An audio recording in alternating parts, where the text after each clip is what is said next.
Alléluia. Bonsoir les frères et sœurs. Bienvenue à tous. Nous avons cette assurance que nous sommes à la bonne place ce soir. Amen, frères et sœurs. Nous sommes venus avec un cœur bien disposé pour recevoir ce que le Seigneur a pour nous. Il a toujours une part pour chacun d'entre nous. Bienvenue aussi à tous ceux qui nous regardent en ligne. Que le Seigneur Jésus puisse vous bénir abondamment, que vous puissiez recevoir ce qu'il a pour vous. C'est le désir de nos cœurs, c'est notre souhait. Seigneur, ce soir, allons disposer nos cœurs, frères et sœurs, pour recevoir ce que le Seigneur a pour nous. Il a quelque chose, comme je dis toujours, en réserve pour chacun d'entre nous. Et il a mis dans le cœur de son serviteur quelque chose, une part pour chacun d'entre nous. À nous de disposer nos cœurs afin de recevoir. Amen, frères et sœurs. Je veux, avant de commencer, vous lire un petit verset que je lisais cet après-midi. Ça se trouve dans Jérémie 29, au verset 11, que tout le monde connaît, bien sûr.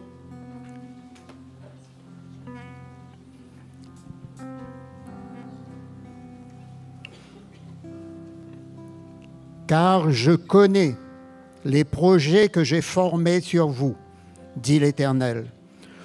Projets de paix et non de malheur, afin de vous donner un avenir et de l'espérance.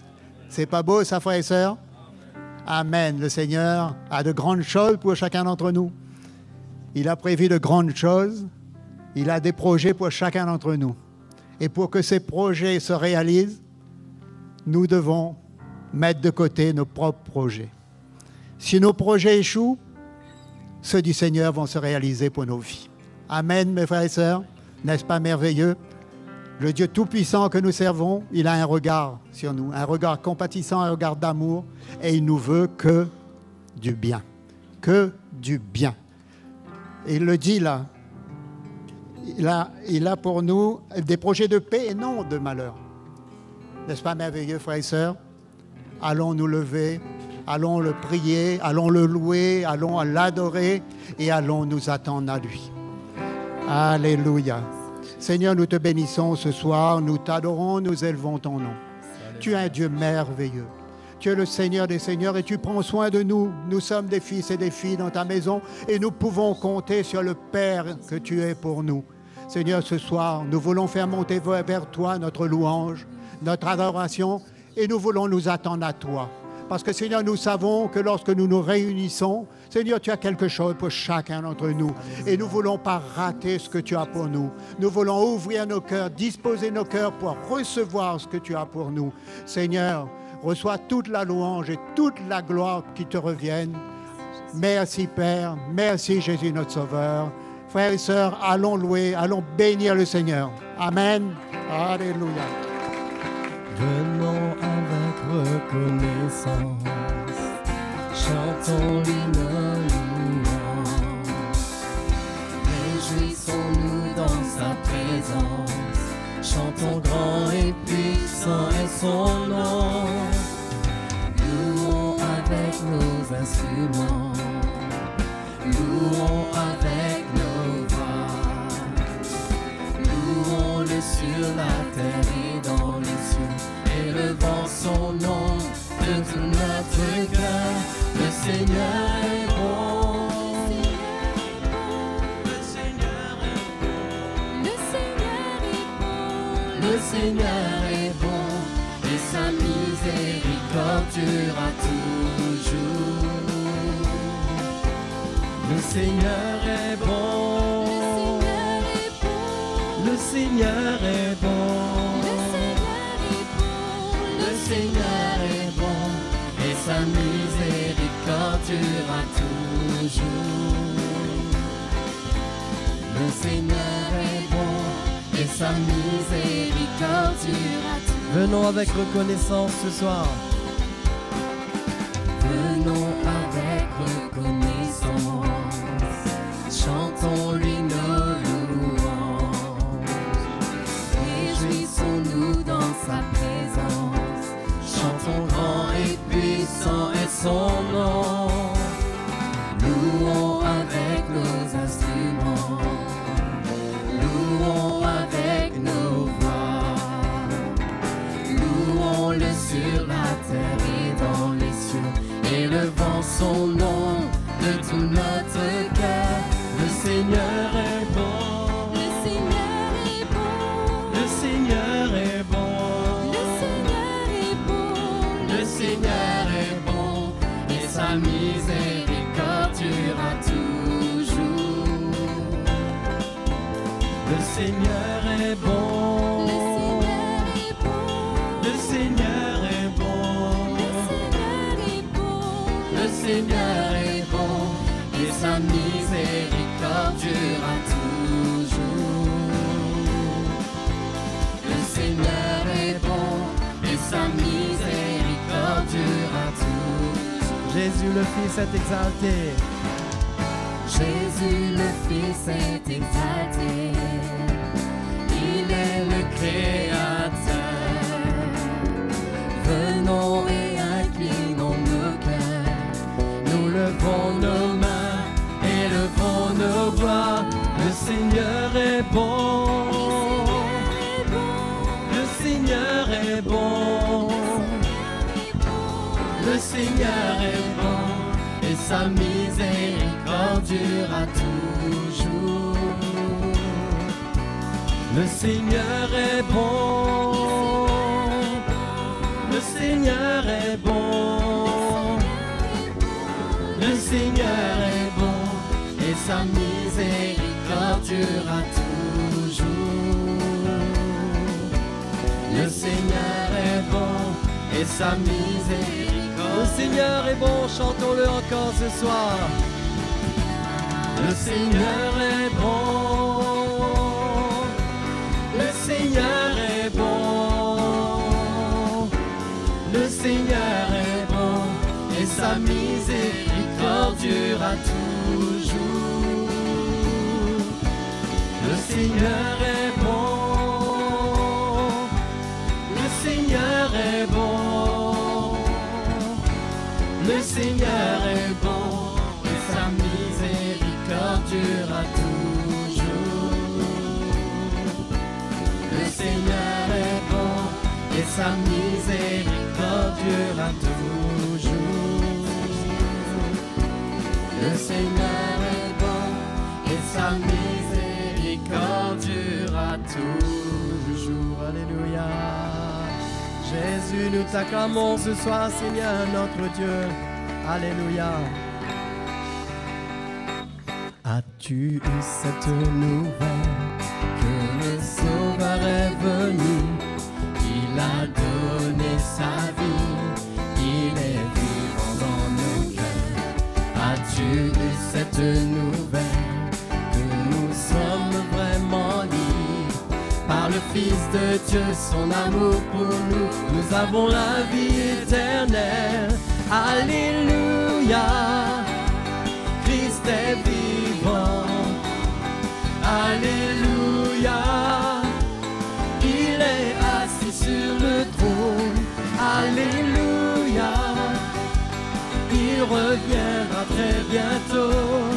Il est le roi des rois, mais il vit dans nos cœurs. As-tu eu cette nouvelle que nous pouvons pénétrer en toute liberté les parvis de notre Dieu? As-tu eu cette nouvelle que nous sommes pardonnés? Il est mort pour nous, réjouissons-nous. Sur la croix, il nous a sauvés. Alléluia, Christ est vivant. Alléluia, il est assis sur le trône. Alléluia, il reviendra très bientôt. Il est le roi des rois, mais il vit dans nos cœurs. Alléluia, alléluia, alléluia, alléluia, alléluia. Il est assis sur le trône. Alléluia, il reviendra très bientôt. Il est le roi des rois, mais il vit dans nos cœurs. Il est le roi des rois, il est le roi des rois, mais il vit dans nos cœurs.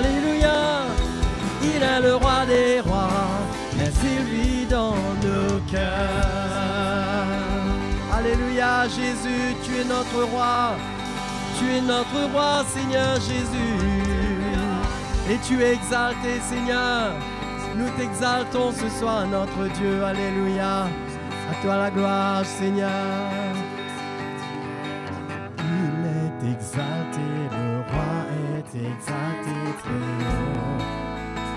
Je le louerai. Il est exalté, pour toujours exalté, et je louerai son nom. Il est Seigneur, sa vérité régnera.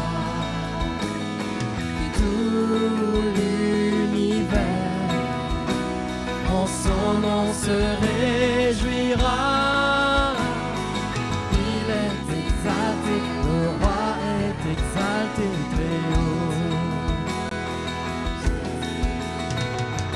Il est exalté, le roi est exalté très haut. Je le louerai. Il est exalté, pour toujours exalté, et je louerai son nom. Il est Seigneur, sa vérité régnera. Tout l'univers en son nom se réjouira. Il est exalté, le roi est exalté très haut. Chantons encore, il est exalté, notre roi. Il est exalté, le roi est exalté très haut. Je le louerai. Il est exalté, pour toujours exalté, et je louerai son nom. Il est Seigneur, sa vérité régnera. Tout l'univers en son nom se réjouira. Il est exalté, le roi est exalté très haut. Il est Seigneur, il est Seigneur, sa vérité régnera. Tout l'univers en son nom se réjouira. Il est exalté, le roi est exalté très haut. Il est exalté, le roi est exalté très haut. Il est exalté, le roi est exalté très haut. Alléluia, Seigneur. Jésus, nous t'adorons, notre roi. Alléluia. Oh, merci, Seigneur. Merci, Jésus. Nous t'adorons, Seigneur, notre roi. Alléluia. Oh, merci, Seigneur. Alléluia. Oui, nous sommes là pour t'adorer ce soir, Seigneur. Nous sommes là pour t'exalter, Jésus. Tu es notre Dieu Tout-Puissant. Que nos cœurs s'élèvent à toi. Que nos cœurs s'ouvrent, Seigneur, pour t'adorer. Oui, tu es grand et tout-puissant, notre Dieu. Alléluia. Oh, merci, Jésus. Merci, Seigneur. Tu es grand et tout-puissant, notre roi. Alléluia. Malgré toutes circonstances, malgré toutes mes faiblesses, Seigneur, je viens vers toi pour te louer.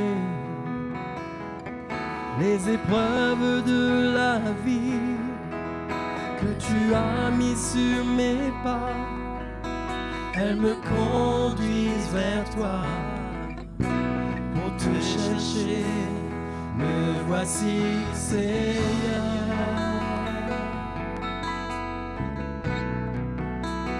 Me voici, Seigneur. Me voici, Seigneur.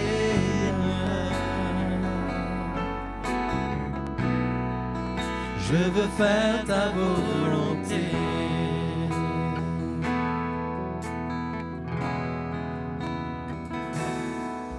Malgré toutes circonstances, malgré toutes mes faiblesses, Seigneur, je viens vers toi pour te louer. Les épreuves de la vie que tu as mis sur mes pas, elles me conduisent vers toi pour te chercher. Me voici, Seigneur.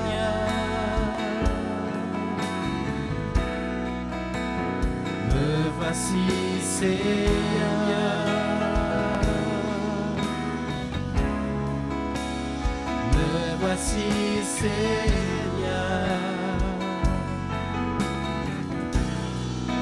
Je veux faire ta volonté.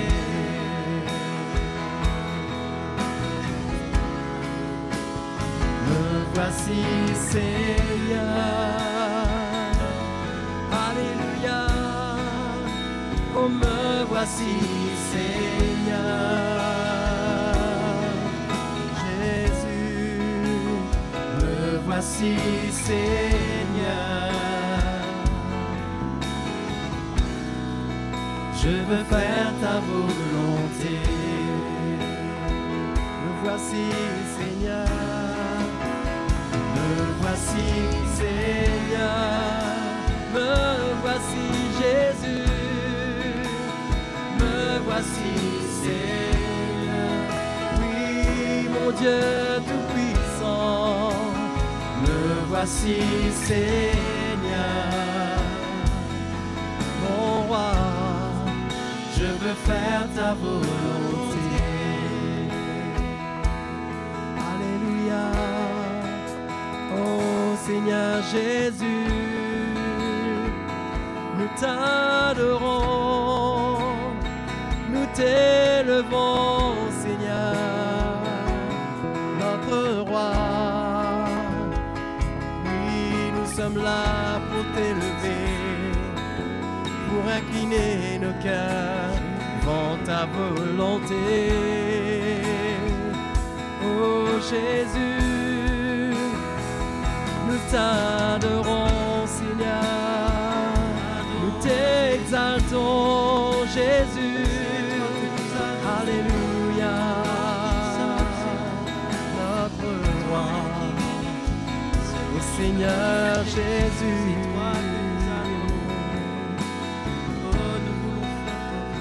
Alléluia, notre Dieu.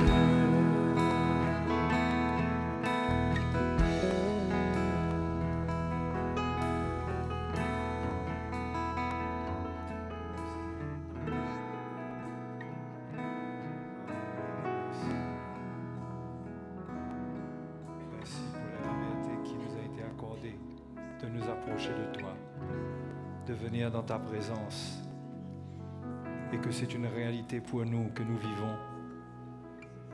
Nous voulons te remercier. Par là, tu rassasies nos cœurs. Nous te remercions, Seigneur. Tu nous parles. Nous entendons de toi. Nous ne sommes plus séparés de toi. Et nous te remercions pour la communion dans laquelle nous sommes avec toi, par laquelle tu nous parles, tu œuvres en nous, tu nous gardes dans ta main, tu œuvres dans nos cœurs. Nous te remercions, Seigneur. Quelle grâce tu nous as faite. Nous te bénissons. Merci, Père Céleste. Au nom de Jésus, merci. Amen. Bonsoir à vous tous.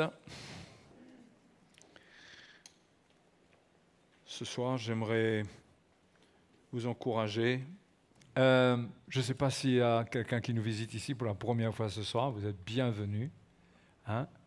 Que la grâce de Dieu vous visite et que Dieu vous visite au-delà de ce que vous demandez, parce que le Dieu que nous servons, il fait toutes choses au-delà de tout ce que nous pensons ou imaginons et demandons, la Bible nous dit. Hein? Donc, voilà. Et j'aurais aimé lire dans 1 Thessaloniciens, chapitre 5.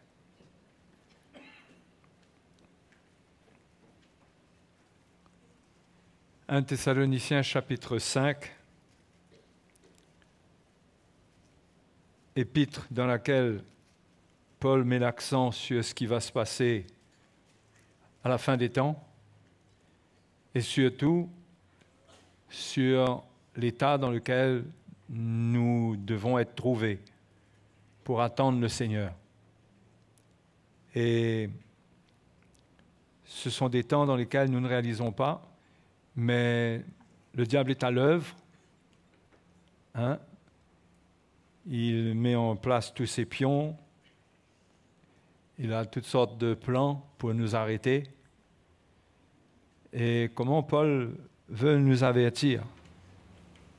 Plus le jour du Seigneur se rapproche, plus ça va être compliqué pour le chrétien parce qu'il aura à faire face à des tentations, à des moments difficiles. Et la tentation, ce n'est pas seulement le péché, mais c'est aussi la doctrine. Le chrétien peut être éprouvé au point qu'il y a un moment où il se demande s'il a la bonne doctrine, parce que est-ce qu'avec la bonne doctrine, on peut être autant éprouvé? On peut avoir ce genre de raisonnement-là. Et comment nous avons besoin d'être affermis dans le Seigneur. Donc on va lire un petit peu la parole du Seigneur ce soir. Et au chapitre 5, verset 1, après que Paul ait parlé de l'enlèvement de l'Église et de la résurrection des morts, il dit, pour ce qui est des temps et des moments, vous n'avez pas besoin, frères, qu'on vous en écrive. Nous, on aurait eu besoin qu'il nous en écrive plus. Mais il a certainement partagé beaucoup de choses avec eux. Et voilà la lettre. Il dit, car vous savez bien vous-même que le jour du Seigneur viendra comme un voleur dans la nuit. Quand les hommes diront paix et sûreté, alors une ruine soudaine les surprendra, comme les douleurs de l'enfantement surprennent la femme enceinte, et ils n'échapperont point. Parlons des hommes ici, il s'agit des hommes dans le monde, les pécheurs qui ne connaissent pas Dieu, qui rejettent la vérité. Comment ils vont chercher des solutions de paix lorsqu'ils font face à tout ce qui existe dans le monde, les guerres et tout sur tous les plans. Mais Paul dit, quand ils diront cela, et c'est un signe de quelque chose qui va certainement se passer ou qui est en train de se passer, ce qui est certain, c'est que, contrairement à la paix et à la sûreté qu'ils demandent, la ruine va tomber sur eux. La ruine. Mais, Paul dit au verset 4, « Mais vous, frères, vous n'êtes pas dans les ténèbres pour que ce jour vous surprenne comme un voleur. Ce jour vient comme un voleur dans la nuit, pour surprendre ceux qui sont dans la nuit et ceux qui sont des ténèbres. Ce jour, d'après ce que Paul dit, ne peut pas surprendre le chrétien. Le chrétien qui marche avec le Seigneur. Jusqu'à quel point, je ne sais pas. Je n'irai pas jusqu'à dire qu'on va connaître la date. Mais il y a bien des choses qui vont se passer, qui vont de plus en plus nous montrer que Jésus est très proche. Et plus ça va se rapprocher, on va réaliser qu'il est très, très proche. Et même très, très, très, très proche au fur et à mesure. Et on n'aura pas de doute dans nos cœurs que c'est pour très bientôt. Et ce n'est pas une déduction seulement des circonstances, mais c'est un fruit de notre marche avec le Seigneur. certainement que le Seigneur nous avertira. Il réveillera notre cœur pour nous avertir de l'imminence de son avènement. Et c'est ça qu'il ne faut pas rater. Il ne faut pas rater ce réveil dans le cœur pour ne pas être surpris. Donc il dit, vous n'êtes pas dans les ténèbres. Si vous êtes nés de nouveau, vous êtes des enfants de Dieu. Au verset 5, il dit, vous êtes tous des enfants de la lumière et des enfants du jour, pas des enfants de la nuit. Et il dit, nous ne sommes point de la nuit, ni des ténèbres. Et là, continuons sur cette illustration qu'il donne de la nuit, des ténèbres, comparant le jour et les enfants du jour avec les enfants de Dieu qui sont dans la lumière et la nuit et les enfants du monde qui sont dans les ténèbres. Il continue et il développe et il dit « Ne dormons donc point comme les autres, mais veillons et soyons sobres. » C'est ça l'avertissement qu'il donne. Nous, si nous ne sommes pas de la nuit ni des ténèbres, ceux qui sont de la nuit et des ténèbres, ils dorment, parce qu'on dort la nuit.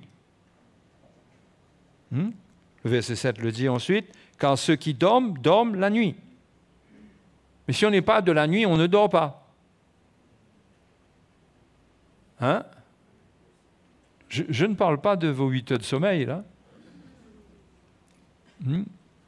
Parce qu'on a besoin de notre temps de sommeil, physiquement. Là, on parle dans l'esprit, de quelque chose qui est rattaché à ce que nous sommes. Nous sommes des enfants de la lumière. Nous ne sommes pas des ténèbres ni de la nuit.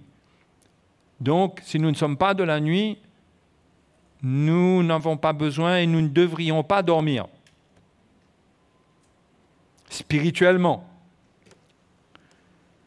Et il dit donc, ne dormons point comme les autres, mais veillons et soyons sobres. Parce que si on n'est pas sobre, si on se laisse intoxiquer, alourdir par toutes sortes de choses, on ne pourra pas être éveillé, on va dormir.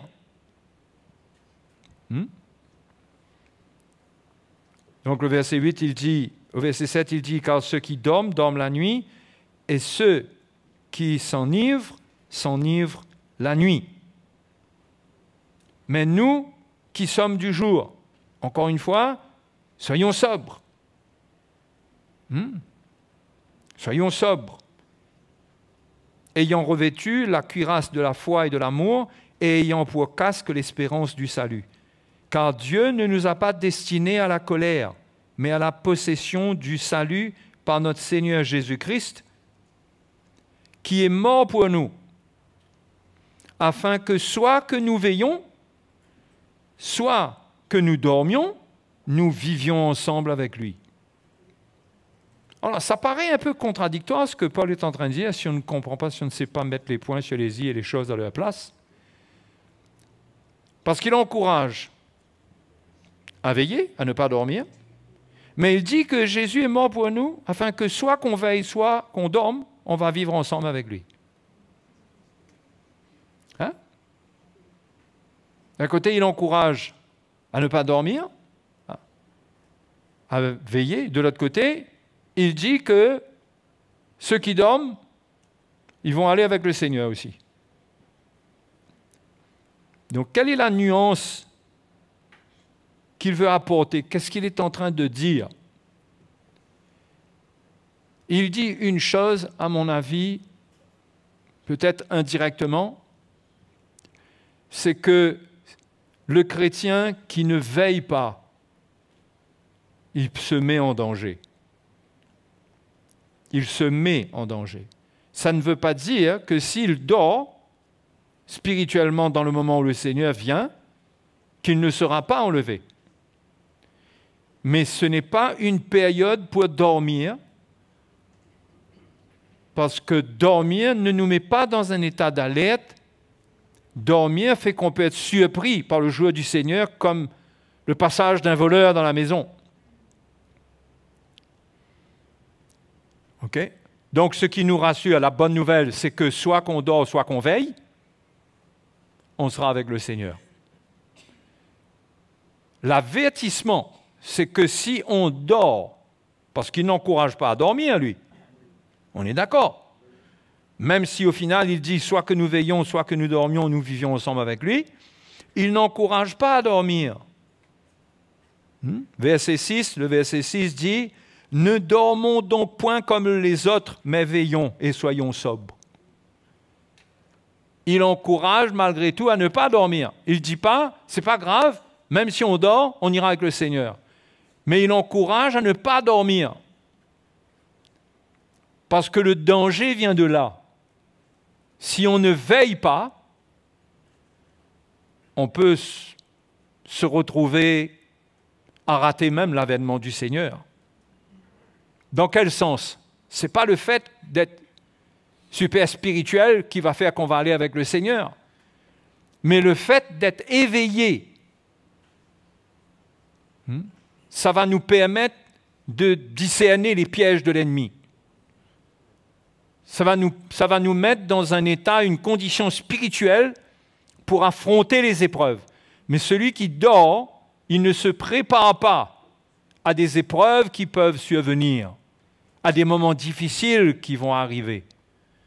Et celui qui dort, il ne va pas comprendre. Il ne va rien comprendre, même pas l'épreuve qui va arriver. Parce que c'est spirituellement qu'on comprend le but de l'épreuve. Il faut être avec l'Évangile, il faut avoir un cœur réveillé dans l'esprit pour comprendre, pour rester avec le Seigneur, et aussi pour que le Seigneur nous relève, pour qu'on ne s'attarde pas sur de la souffrance, sur des moments difficiles. Mais celui qui dort, il n'a pas cet éveil spirituel qui lui permet de discerner les temps, de comprendre ce qui arrive, peut-être même pourquoi ça arrive. Celui qui dort, il n'est pas en communion avec le Seigneur. Veiller, ça parle d'être en communion avec le Seigneur. De veiller. D'avoir un esprit qui est éveillé. Et, comme je l'ai dit tout à l'heure, Paul, il dit à 2 reprises, soyons sobres. Soyons sobres. Ça rejoint un peu ce que Jésus dit dans Luc 21, 34.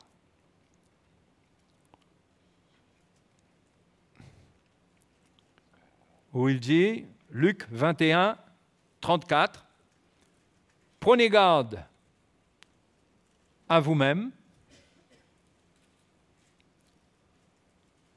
de crainte que vos cœurs ne s'apesantissent par les excès du manger et du boire, et par les soucis de la vie, et que ce jour ne vienne sur vous à l'improviste. » Ça rappelle bien l'avertissement de Paul dans Thessaloniciens, non? Et il dit au verset 36, le Seigneur, « Veillez donc et priez en tout temps, afin que vous ayez la force d'échapper à toutes ces choses qui arriveront et de paraître debout devant le Fils de l'homme. » Celui qui veille, il aura la force d'échapper. Celui qui dort n'aura pas la force d'échapper. OK? Ou il prend le risque de ne pas pouvoir échapper. Parce que celui qui dort, il n'est pas exercé à la piété, il n'est pas exercé à prendre sa croix. Il n'apprend pas à faire mourir sa chair. Celui qui dort, au contraire, c'est celui qui dorlote sa chair, qui prend soin de lui-même, qui vit dans la chair, et qui donc vit une vie séparée de l'esprit.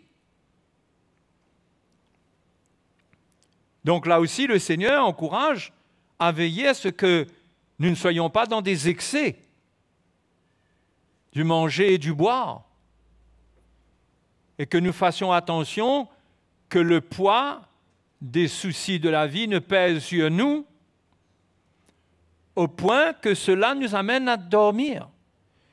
Parce qu'une manière de fuir les soucis, c'est dormir. Non seulement ça a un effet de sommeil, vous allez me dire, moi c'est le contraire, je ne dors pas quand j'ai des soucis, mon frère. C'est vrai, mais ça appesantit tellement que finalement, l'échappatoire, c'est dormir.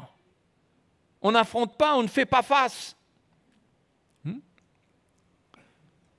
Et tout cela nous montre que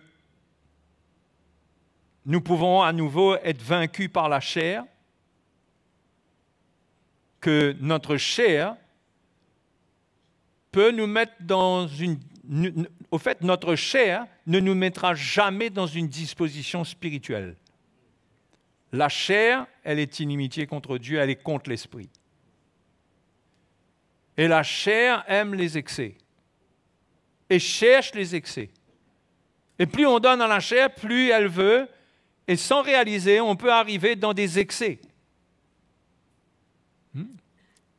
Et Jésus a averti que ces excès-là vont nous appesantir. Il dit que nos cœurs vont s'appesantir. Prenez garde à vous-même de crainte que vos cœurs ne s'appesantissent.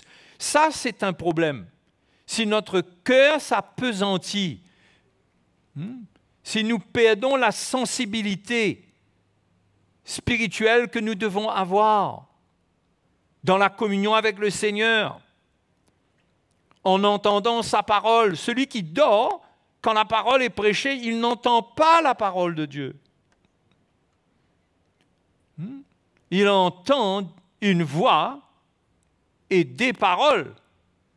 Mais celui qui dort, il a du mal à saisir la parole de Dieu.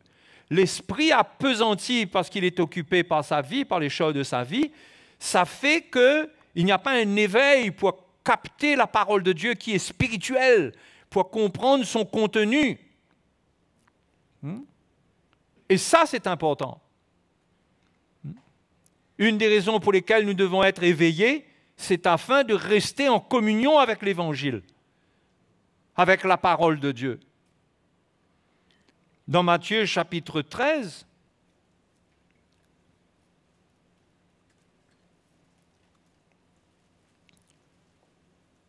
dans la parabole du semeur,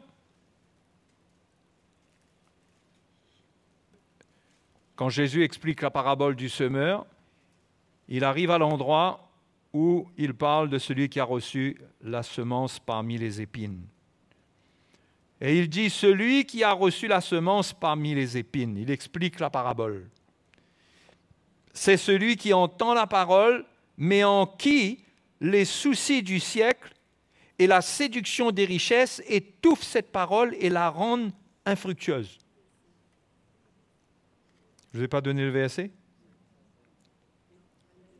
J'ai dit le verset 20, non? Je n'ai pas dit, non, pardon, le verset 22. Je répète, celui qui a reçu la semence parmi les épines, c'est celui qui entend la parole, mais en qui les soucis du siècle et la séduction des richesses étouffent cette parole. Non seulement on aura du mal à comprendre, mais ce qu'on a reçu sera comme étouffé. Si nous vivons dans cet état d'esprit de soucis du siècle et de séduction de richesse, et si nous sommes préoccupés par les choses de cette vie, cela va détourner notre esprit de la parole de Dieu. Si c'est notre préoccupation. Nous, les chrétiens qui marchons dans la lumière, les enfants de la lumière, nous devons faire confiance au Seigneur pour notre vie. Et de faire attention qu'il y ait des plans, il y ait toutes sortes de choses qui arrivent sur notre chemin qui ne fera que nous éloigner de la parole de Dieu. Et ce sont des pièges auxquels nous ferons face. Quand en même temps nous sommes confrontés et que la vie n'est pas facile pour nous, nous pourrions nous retrouver à faire des choix pour faciliter la vie au détriment de notre vie spirituelle et nous éloigner de la parole de Dieu. Il est important d'être éveillé avec la parole de Dieu pour être en communion avec la parole de Dieu et dans ces derniers temps de se donner ce qu'il y a de meilleur, ce que nous discernons qui est meilleur pour nous pour être réveillés, pour être éveillés. Parce que c'est la parole de Dieu, quand elle nous parle, qui nous réveille. C'est elle. Si elle ne nous parle plus, parce que nous sommes dans les conditions que j'ai citées, nous sommes occupés par les choses de la vie, nous sommes occupés, nous avons des soucis. Pire encore, nous sommes séduits par les richesses. Nous avons des projets, pas seulement de prendre soin de nous, pas de nous donner le minimum, mais de nous donner le maximum. Si c'est ça notre vie, la parole de Dieu ne nous atteindra plus. Parce que ces choses-là sont de nature à endormir notre esprit. À endormir notre esprit. Ça nous fait perdre la vision de l'appel de Dieu. Ça nous fait perdre le contact avec l'Esprit de Dieu. C'est pourquoi c'est important de se retrouver pour entendre l'Évangile. C'est pourquoi c'est important de lire sa Bible. Mais c'est important d'être sous le ministère de l'Esprit. Pour que ça nous parle. Parce que quand ça nous parle, ça nous réveille. Ça nous tient en éveil. Et c'est facile pour le cœur de l'homme de se détourner. Et de dormir. Et quand il rentre dans ce sommeil, c'est là que le tentateur entre en action. C'est dans le sommeil. Vous voyez ? C'est surtout là qu'on peut devenir une proie.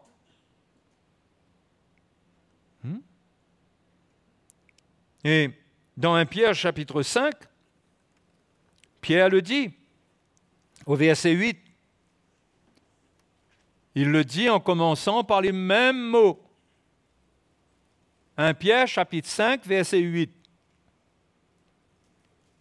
Soyez sobres, veillez. Vous voyez ces deux mots-là, comment ça marche ensemble ? Soyez sobres, veillez.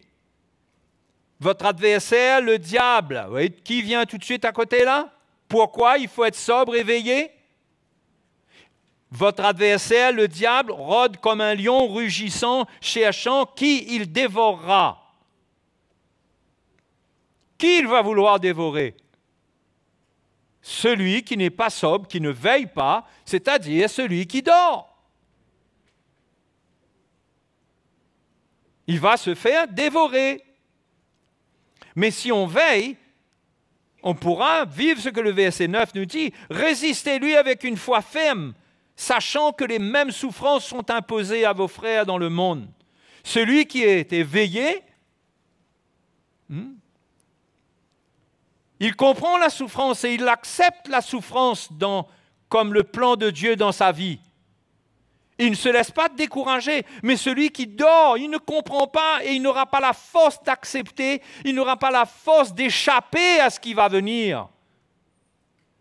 Parce qu'il faut échapper à ce qui va venir. Parce que ce qui va venir, va venir.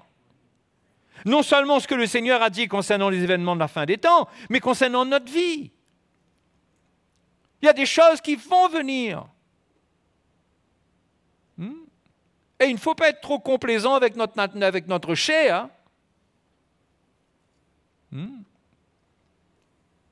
Mais, comme Paul dit de traiter même durement, il dit « je traite durement mon corps » afin de le tenir assujetti. Parce que ceux qui dorment, ils prennent beaucoup soin de leur corps. Mais ceux qui sont éveillés, ils prennent davantage soin de leur esprit. Je ne suis pas en train de dire qu'il ne faut pas prendre soin de notre corps. Parce que le corps, c'est le temple du Saint-Esprit. Mais selon l'esprit dans lequel on est, notre soin pour le corps est dans un extrême où on donne au corps beaucoup plus que ce qu'il a besoin. Ça s'appelle des excès. Et ça amène le sommeil. Ça amène le sommeil. Donc, on voit que là encore, Pierre fait une mise en garde. Il dit, votre adversaire, le diable. C'est un adversaire. C'est-à-dire qu'il est contre vous, il est contre nous, il est contre toi. Ce qui l'anime, c'est de te vaincre. Et te vaincre, ça finit par te dévorer. Il parle de te dévorer. Comment? C'est-à-dire qu'il t'amène, qu'il te prend, il t'avale dans son plan. On ne se fait pas dévorer par le diable en passant par sa mâchoire. Mais on se fait dévorer en se faisant manger, avaler dans des choses qui ne sont pas de Dieu pour nous et dans lesquelles on peut demeurer prisonnier. Et dans ces derniers temps, ce n'est pas la bonne place où on doit être. Donc, nous tous, mes frères et mes sœurs, nous devons être éveillés. Pour être éveillé, il nous faut réveiller. Et quand on est réveillé, on va veiller. Hein? Mais si on dort, on se met dans une position dangereuse. Si on met l'appel de Dieu en second, si on met la parole de Dieu en second, cela veut dire qu'il y a autre chose qui vient avant, qui vient en premier. Ce qui vient en premier par rapport aux choses de Dieu, ça ne peut être que les choses du monde. Non? Que des choses de la chair. Et c'est par là que lorsqu'on renverse la priorité et qu'on ne comprend pas l'urgence, le temps dans lequel nous sommes, pour garder la priorité à tout prix, même au prix de souffrance. Vous savez ce que l'Épître aux Hébreux dit au chapitre 2? Regardez. Il nous faut prendre au sérieux la parole du Seigneur. Chapitre 2, verset 1. C'est pourquoi nous devons d'autant plus nous attacher aux choses que nous avons entendues.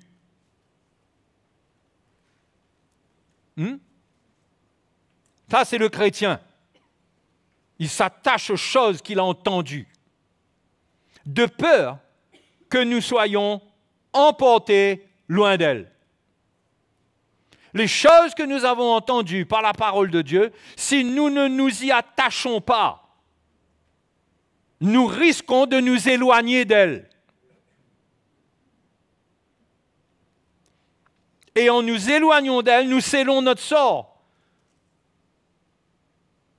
Parce que tant que nous sommes fermes dans la parole de Dieu, dans les voies de Dieu, il y a une grâce spéciale sur notre vie pour nous garder, pour nous préserver. Il y a un éveil dans la communion avec le Seigneur qui nous permet d'avancer, même que notre choix, le choix qu'on a fait, est peut-être naturellement un choix qui est plus difficile, mais c'est un choix que Dieu nous demande de prendre notre croix et de ne pas détruire la priorité qu'il nous impose, lui, qu'il demande de nous. Parce que nous pourrions payer le prix d'abandonner la parole de Dieu.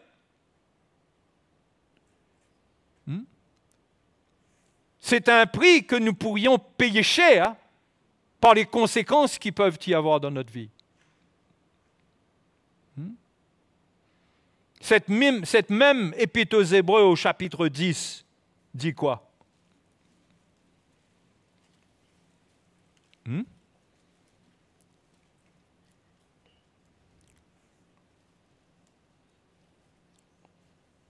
Ça va?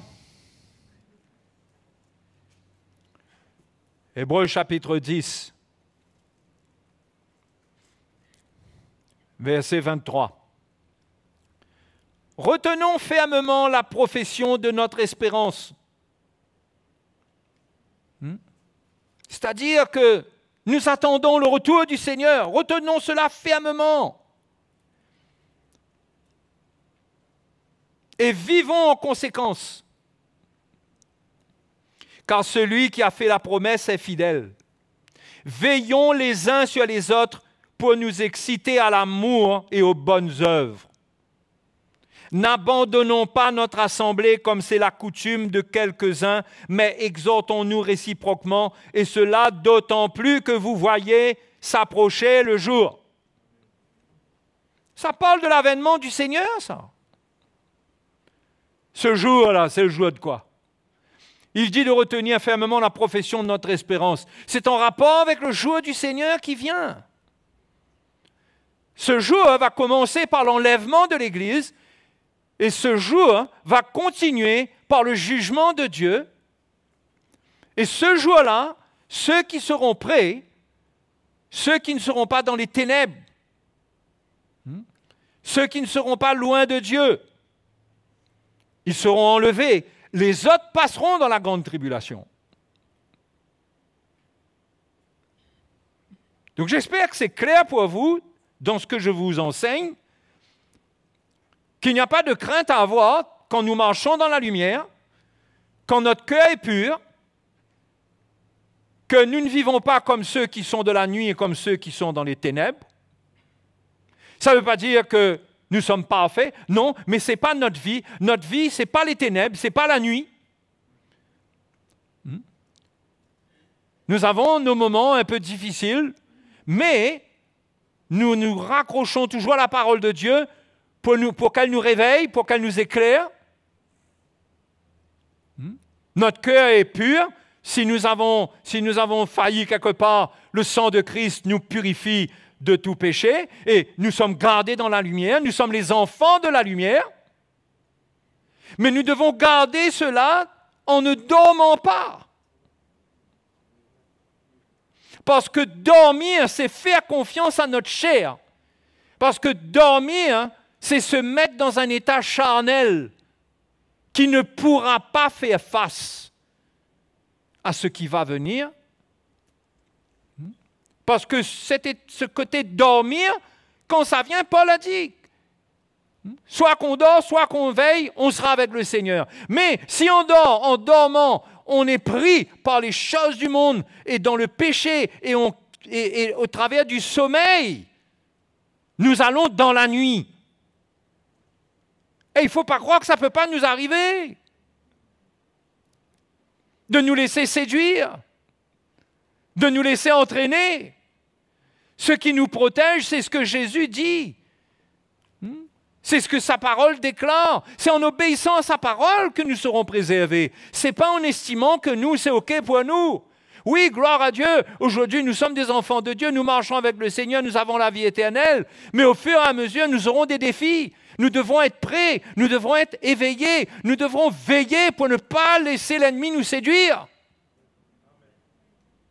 Et il y aura beaucoup de choses pour séduire. Il y aura des doctrines. Il y aura des circonstances difficiles. Et il y aura des doctrines. Il y aura des gens qui font des miracles même. Qui utiliseront le nom de Dieu, le nom de Christ. Ceux dont Jésus a dit que ce sont des ouvriers d'iniquité.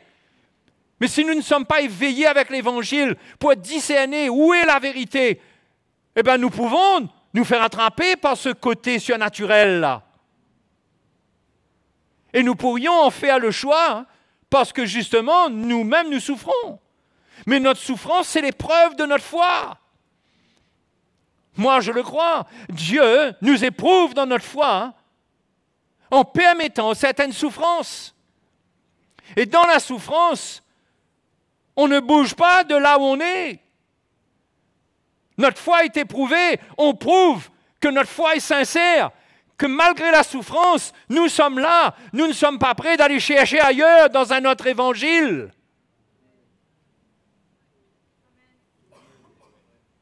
Mais il faut être éveillé pour ça.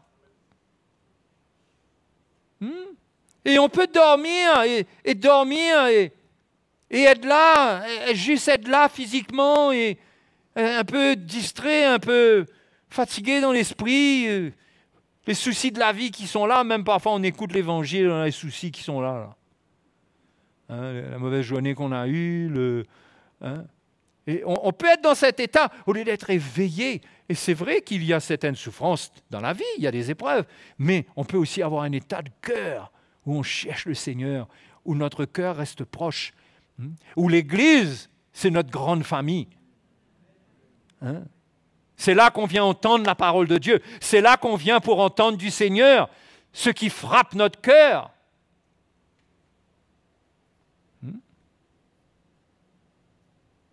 Donc, l'auteur de l'Épître aux Hébreux avait dit, il dit de veiller les uns sur les autres pour nous exciter à l'amour et aux bonnes œuvres. Pourquoi? Parce que quand on marche selon l'amour et quand on pratique les bonnes œuvres, ça nous garde en bonne santé spirituelle, éveillés aux besoins des autres. Ça veut dire que nous sommes en communion avec le Seigneur. Hein? Et à cause de cela, il dit, n'abandonnons pas notre assemblée. Ce n'est pas simplement abandonner des réunions, mais être de cœur avec l'Église. Être prêt à toute bonne œuvre. Être prêt à s'identifier, à s'associer, à être là. Et toutes les occasions qui sont données pour prouver que cette maison, c'est ma maison, eh bien, toutes les occasions qui me sont données, je les saisirai pour attester que oui, ma vie est là. Et c'est important, ça. C'est très important.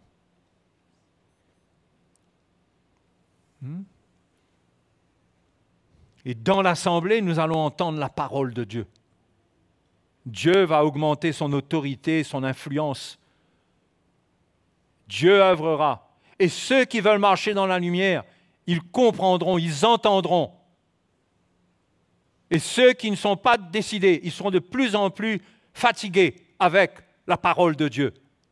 Ça va paraître insuffisant parce que ça ne vient pas satisfaire leur chair.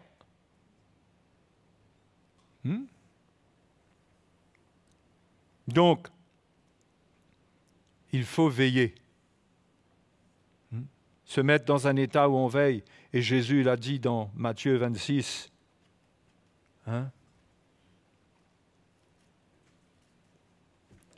Matthieu 26. Au verset 38, Jésus va donner sa vie et il commence à éprouver de la tristesse et des angoisses. Au verset 38, il dit à ses disciples, « Mon âme est triste jusqu'à la mort. Restez ici et veillez avec moi. » Puis, ayant fait quelques pas en avant, il se jeta sur sa face et pria ainsi, « Mon Père, s'il est possible que cette coupe s'éloigne de moi, toutefois non pas ce que je veux, mais ce que tu veux. » Et il vint vers les disciples qu'il trouva endormis. Et il dit à Pierre, « Vous n'avez donc pas pu veiller 1 heure avec moi. Veillez et priez afin que vous ne tombiez pas dans la tentation. L'esprit est bien disposé, mais la chair est faible. » Voyez le rôle que joue la prière? De prier, prier c'est quoi? C'est avoir une communion avec Dieu, c'est parler à Dieu. C'est avoir un accès auprès du Seigneur, se décharger sur lui de nos soucis et prier les uns pour les autres et être conscient des besoins qu'il y a et on prie. On reste en communion avec lui. C'est lui qui nous garde dans cette communion. Et la prière joue un rôle important. S'il y a un temps dans lequel il ne faut pas être résigné à être quelqu'un qui ne prie pas, c'est maintenant. Si on ne prie pas du tout, on n'a pas idée. Ça veut dire qu'on n'a pas compris à quel point notre chair est faible. On n'a pas compris à quel point notre chair est faible. Parce que c'est dans la communion avec le Seigneur, en priant, lorsque nous avons des moments difficiles, des moments de tentation, nous nous approchons de lui, nous lui partageons notre cœur. Il est prêt à entendre de nous nos luttes et tout. Mais si nous ne prions pas, nous faisons comme si c'est normal, on est comme ça, on vit comme ça, on a toutes sortes de combats et de luttes, on fait face à des choses avec lesquelles on résiste avec notre propre force. Et on ne réalise pas qu'on finira par tomber si on ne lui demande pas son secours et son aide. Et Jésus a dit donc, veillez, priez, afin que vous ne tombiez pas dans la tentation. Et la tentation, il n'y a pas que la tentation, les tentations, mais il y a la tentation. La tentation de renier le Seigneur, de quitter, de tout quitter, C'est la tentation sous sa forme la plus grave. Donc le Seigneur encourage à garder. Il dit l'esprit est bien disposé, mais la chair est faible. L'esprit est bien disposé. Nous pouvons être là et notre esprit est bien disposé. Mais avons-nous conscience de la faiblesse de la chair pour nous dire, je suis bien disposé, j'aime l'Évangile, j'aime l'Église, mais ma chair est faible. Qu'est-ce qu'il faut faire avec ça? C'est là la part de combat. C'est là la part du combat. La chair est faible. Et le diable dévore le chrétien alors qu'il est dans la chair, qu'il vit dans la chair. Et la chair vit du péché, vit des excès. Les excès, tout ça, ça conduit vers le péché, vers l'addiction, l'esclavage. Vous voyez comment on peut être aspiré sans se rendre compte dans quelque chose qui, au final, c'est quand on sera dans la prison qu'on va réaliser où on est. Mais celui qui est éveillé, il ne se laisse pas gagner dans ce tunnel-là.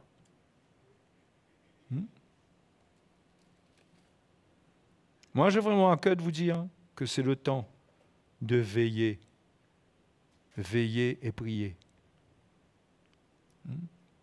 Veiller, ça ne veut pas dire qu'il faut faire des nuits de prière. C'est une attitude dans notre cœur qui est constante, où on questionne toute chose. Quelqu'un qui est éveillé avec Dieu, il dit, est-ce que Dieu veut ça? On m'a proposé ça, mais est-ce que Dieu veut ça? Celui qui est éveillé, il n'a pas confiance en lui-même. Et Paul dit, nous ne mettons pas notre confiance en la chair. Celui qui est éveillé, il n'a pas confiance en lui-même. Il se méfie même de son cœur. Mon cœur, j'ai à cœur. Il éprouve ça. Ce qui est dans son cœur, là, il va l'éprouver pour savoir si c'est de Dieu. Il ne va pas juste dire, c'est mon cœur, j'ai à cœur. Mais bien sûr que tu auras à cœur. Quand le désir est fort en toi, tu as à cœur même. Ça ne veut pas dire que c'est de Dieu. Donc, comment il va faire? Il faut qu'il y ait une relation sincère dans la lumière avec le Seigneur pour amener ça devant le Seigneur. Et par une prière sincère, demander à Dieu, c'est quoi sa volonté? Et d'avoir un cri de crainte, de faire le mauvais choix, surtout dans des choix qui sont dangereux, qui vont prendre notre vie pour longtemps.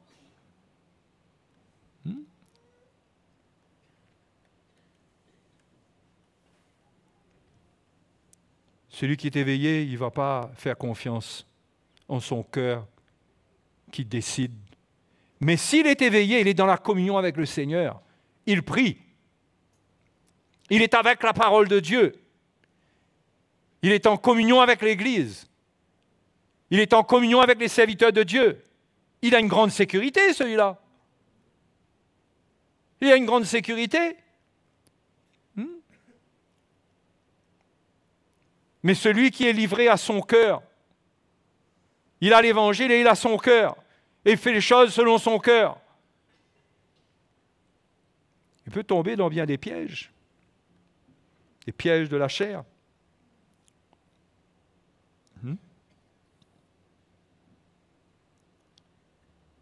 Donc, mes frères et mes sœurs, être réveillés dans nos cœurs. Et Paul le dit dans Romains 13 encore.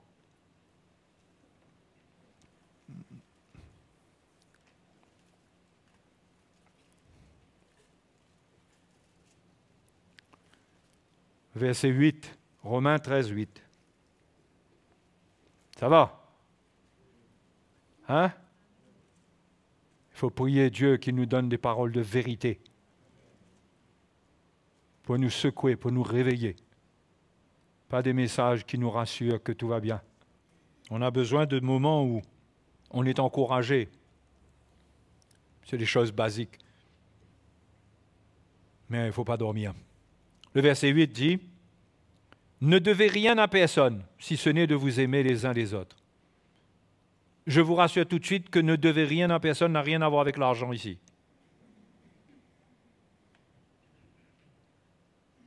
Ouais, parce qu'avant ça, Paul parle de rendre à tous ce qui leur est dû, l'impôt à qui vous devez l'impôt, le tribut à qui vous devez le tribut, la crainte à qui vous devez la crainte, l'honneur à qui vous devez l'honneur. Mais nous, ce n'est pas le fait de devoir la crainte, de voir l'honneur, nous, c'est l'amour qui nous motive.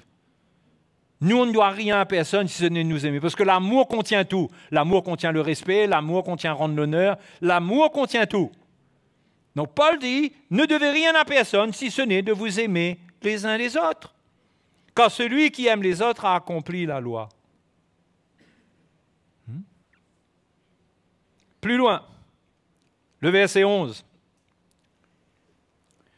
Cela importe d'autant plus que vous savez, c'est-à-dire ce commandement de l'amour, là, il est important, d'autant plus que vous savez en quel temps nous sommes. C'est l'heure de vous réveiller enfin du sommeil, car maintenant le salut est plus près de nous que lorsque nous avons cru. La nuit est avancée, le jour approche. Dépouillons-nous donc des œuvres des ténèbres et revêtons les armes de la lumière. Hein? Tout ce qui est ténèbres, tout ce que l'Esprit de Dieu nous montre, tout ce que l'Évangile nous montre, tout ce que Dieu témoigne à notre cœur, dont il faut s'éloigner. Éloignons-nous. Ayons un zèle dans notre cœur pour nous séparer.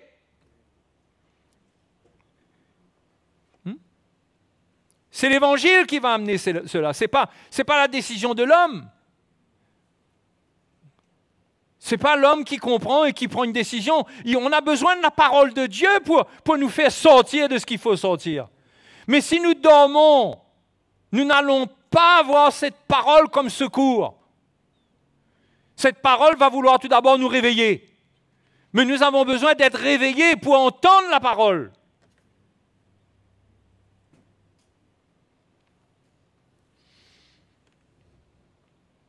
Au verset 13, il dit « Marchons honnêtement comme en plein jour, loin des orgies et de l'ivrognerie. » J'espère que vous n'y êtes plus.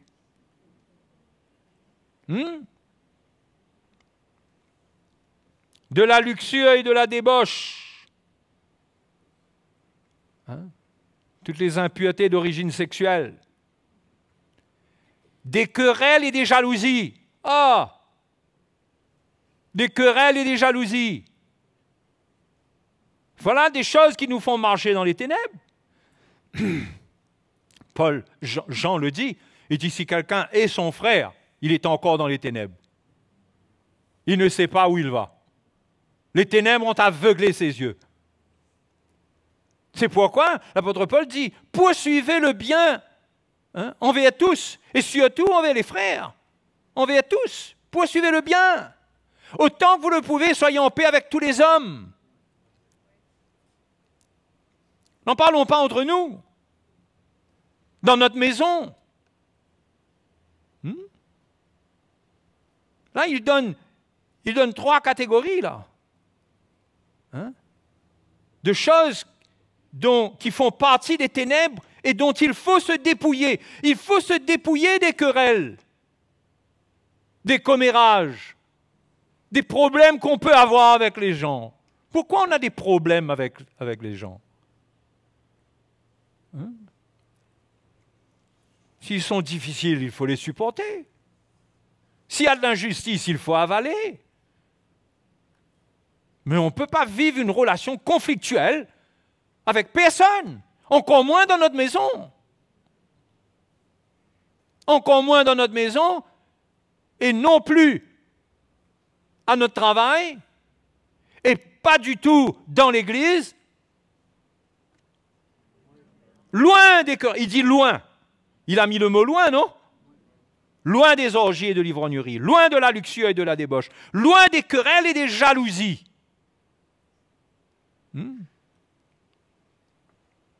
Mais revêtez-vous du Seigneur Jésus-Christ et n'ayez pas soin de la chair pour en satisfaire les convoitises. Mes frères et mes sœurs, tout ce qui est attaché à la chair va prendre fin bientôt. La chair elle-même s'en sera finie d'elle.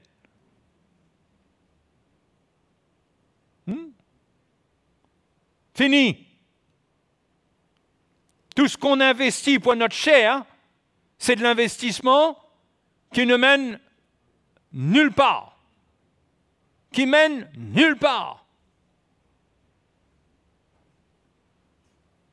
Et je ne suis pas en train de dire, attention, ne rentrez pas dans des extrêmes avec ce que je dis.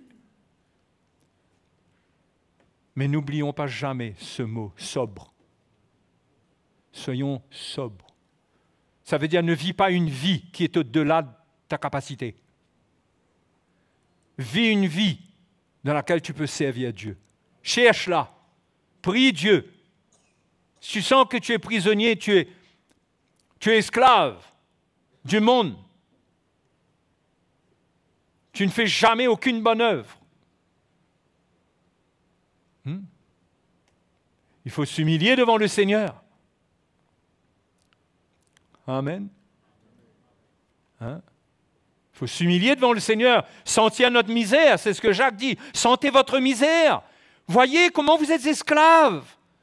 Venez devant Dieu, reconnaissez, humiliez-vous et il vous élèvera au temps convenable.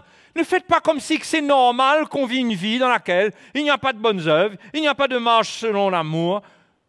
On ne sert pas le Seigneur et on pense que ça c'est une vie normale. Ça c'est la vie de notre choix ou la vie d'un piège. Mais un chrétien doit avoir le témoignage dans son cœur qu'il triomphe du monde. Qu'il triomphe du monde. Le monde exige, le monde veut faire de lui quelqu'un, mais Dieu veut faire de lui quelqu'un d'autre. Le monde veut faire de lui quelqu'un qui peut être riche, qui est belle carrière, joli ceci, cela, réputation et tout, toute l'histoire, toute la grande histoire, la grande vitrine que le monde donne. Le monde est comme ça. Le chrétien, lui, il fait des choix où il sera persécuté, où il sera méprisé, où il sera vu comme tellement tout petit, où on ne comprendra pas. Quelqu'un comme toi, pourquoi tu vis comme ça? C'est le choix de l'enfant de Dieu à la fin des temps, qui veut vivre dans la lumière, qui ne veut pas se laisser aspirer dans le monde, qui ne veut pas passer par la gueule du diable, et qui fait des choix où, dans la chair, il y a un peu de souffrance qu'il s'impose. Mais Pierre dit, après que vous aurez souffert un peu de temps, lui-même vous rendra inébranlable, lui-même vous affermira. Il faut passer par là et faire des choix où notre vie sert pour la cause de Dieu, pas pour notre chair et pour le monde. Amen.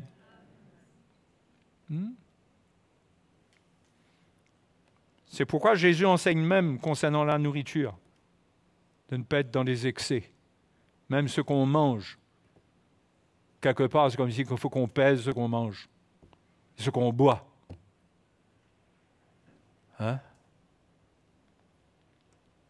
N'oublions pas, soyons sobres, veillons. Veillons, parce qu'on ne sait pas quand le Seigneur va venir. Et entre maintenant et le temps où le Seigneur et le moment où Jésus va venir. Aujourd'hui, nous dormons, nous sommes OK, parce que nous dormons. Ça ne veut pas dire qu'en dormant, demain, tout va bien se passer.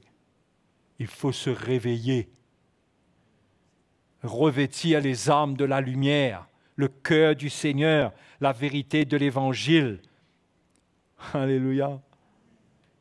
Transporter un esprit de paix là où nous sommes, ne laissant pas de témoignage de conflit, mais laissant le témoignage où Pierre dit que ces païens, quand ils ont vu votre manière de vous conduire, votre comportement, ils glorifieront Dieu quand ils auront vu vos bonnes œuvres. Pendant le temps qu'ils ne connaissaient pas Dieu, ils voyaient vos bonnes œuvres. Ils disent quand Dieu va les visiter, ils glorifieront Dieu à cause de cela. Ça vient renforcer l'effet de l'Évangile dans leur vie où Dieu va les visiter. Croyez-moi, on a un témoignage. On doit plus consacrer de temps à vivre comme il faut plutôt que de faire du porte-à-porte partout. Attention, faisons le porte-à-porte, faisons tout ce qu'on a besoin de faire pour témoigner du Seigneur. Il n'y a pas de problème. Mais si Là même où nous sommes en train de rendre témoignage, là, il n'y a pas un parfum. Il n'y a pas une réputation. Quel travail on est en train de faire là? Donc, voilà ce que moi je voulais vous dire et bien plus encore. Mais je ne peux pas vous retenir là encore longtemps.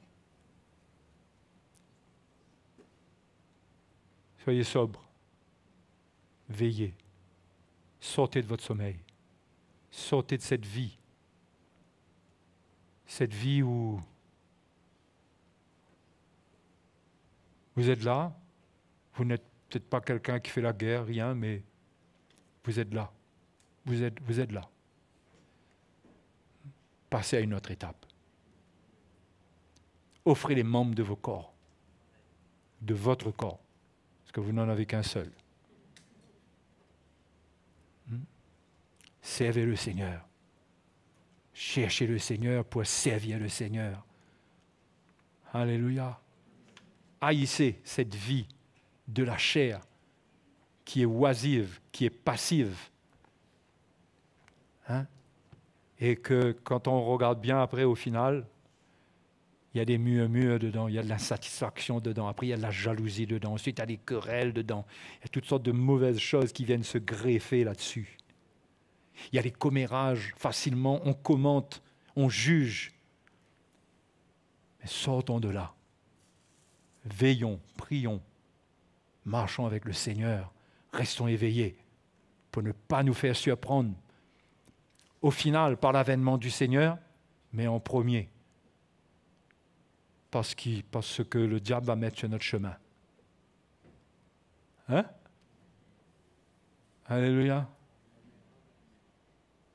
Hey. On est là pour se réveiller, non? Pour se réveiller les uns les autres, pour nous encourager à l'amour, à servir, à avoir de bonnes attitudes, à ne pas regarder notre vie comme étant tellement précieuse. Hein? Je l'ai dit, la chair, vous allez la laisser derrière. Vous êtes jeune? Vous êtes beau? Vous êtes belle? Croyez-moi, ça ne vaut pas grand-chose, ça. Vous voulez la vérité? Ça ne vaut pas grand-chose. Ça ne vaut pas grand-chose. Tout ça, on va laisser derrière à l'avènement du Seigneur. Là. Le Seigneur ne dira pas, oh, celui-là, celle-là, ça va, ça figure, son truc, c'est correct. Allez, on le prend comme ça. Non, Dieu n'en veut pas. C'est rempli de mauvaises choses, de séduction, d'égoïsme et tout, et toutes sortes de choses. Dieu n'en veut pas. Nous aussi, n'en voulons pas. Hein?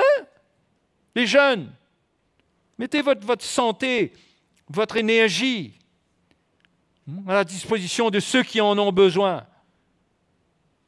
Et ne vous laissez pas séduire par les compliments que certains pourraient vous faire. C'est peut-être une manière pour l'ennemi de vous dévorer. Hein, les jeunes? On ne va pas faire une réunion de jeunes là, mais c'est bon quand même de vous encourager en passant. Hein? Les compliments. Hein? Tu es gentil, toi. Hein? Tu es mignon, tu es mignonne. Les compliments. On aime ça. Ça nous touche. Le diable sait faire des compliments pour t'avaler ensuite. Protège ta vie. Marche dans les voies de Dieu. Demande à Dieu qui l'a prévu. C'est quoi le plan? Si quelqu'un fait une démarche, là, tu pries le Seigneur. Tu dis, OK, tu t'es exprimé, c'est bon? Allez, on va prier. Allons nous mettre debout. Allons remercier le Seigneur. Hein? Et soyons prêts à la fin des temps. Soyons prêts. Humilions-nous. Humilions-nous.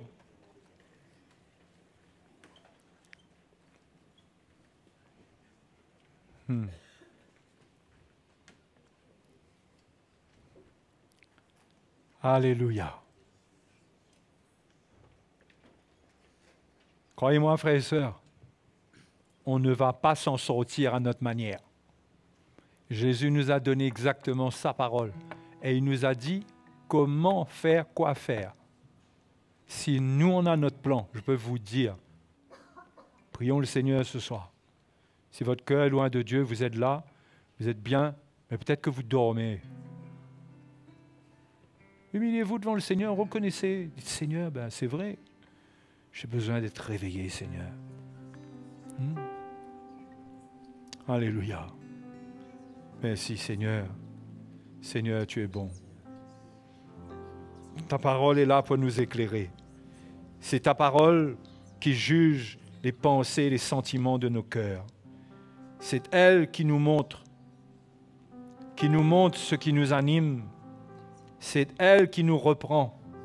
C'est elle qui nous montre la voie à suivre. Nous n'avons pas à ajouter à ta parole, Seigneur. Je prie ce soir qu'il y ait une haine de la chair, de ces pièges, les pièges qu'elle transporte de la convoitise, que nous puissions comprendre qu'il n'y a rien de bon et de saint en elle, mais que nous nous attachions à ta parole. Elle nous donne la vie, c'est elle qui nous rend heureux. C'est elle, Seigneur, qui nous rend heureux. Oh oui, Seigneur. Elle œuvre en nous, elle nous libère de ce qui nous tourmente. Car ce qui nous tourmente, c'est le péché, c'est l'insoumission, c'est la rébellion, c'est la colère, c'est toutes les œuvres de la chair, c'est la querelle, la jalousie. Toutes ces choses qui sont charnelles nous tourmentent, gâchent notre vie, gâchent nos relations. Seigneur, nous renonçons à ces choses, mais nous avons besoin de ta grâce pour en être libérés, pour marcher dans la lumière devant ta face. Oh, notre Dieu, notre Père, secours-nous. Jésus, notre Sauveur, secours-nous, secours-nous dans nos faiblesses, secours-nous, Seigneur. Oh Dieu, ouvre les yeux de ceux qui se laissent séduire et tromper. Ouvre leurs yeux, qu'ils réalisent ce qu'ils font de leur vie, qu'ils réalisent qu'ils marchent, qu'ils avancent en territoire ennemi, qu'ils réalisent, s'ils s'éloignent de ta parole, qu'ils sont en train de s'éloigner de ta parole. Seigneur, merci pour ta grâce qui est avec nous. Oh, pour le secours de ta parole, de la lumière que tu amènes dans nos vies. Merci, Seigneur. Merci de réveiller nos cœurs.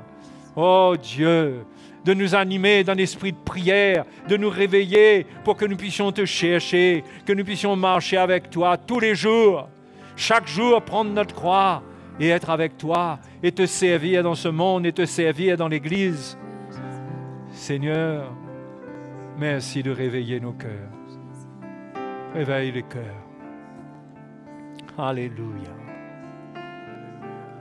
Oh, merci Seigneur. Merci Seigneur. Alléluia.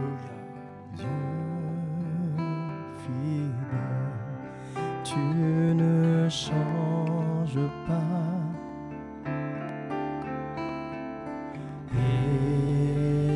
Éternel, mon rocher,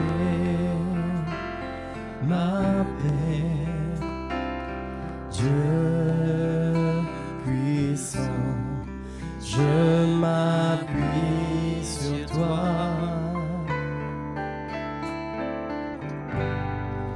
Et je crie vers toi, encore et encore. Et je crie vers toi, encore et encore. Tu es mon roi au jour de la détresse. Et quand je tombe, tu me relèves dans la tempête. Ton amour est mon appui. Tu es mon seul espoir, Seigneur.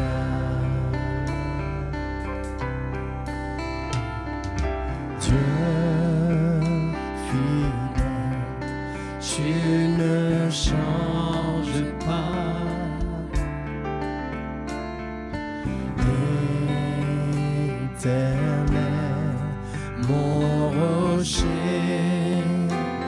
ma paix, Dieu puissant, je m'appuie sur toi. Et je crie vers toi, encore et encore. Je crie vers toi, encore et encore. Tu es mon roc au jour de la détresse. Et quand je tombe,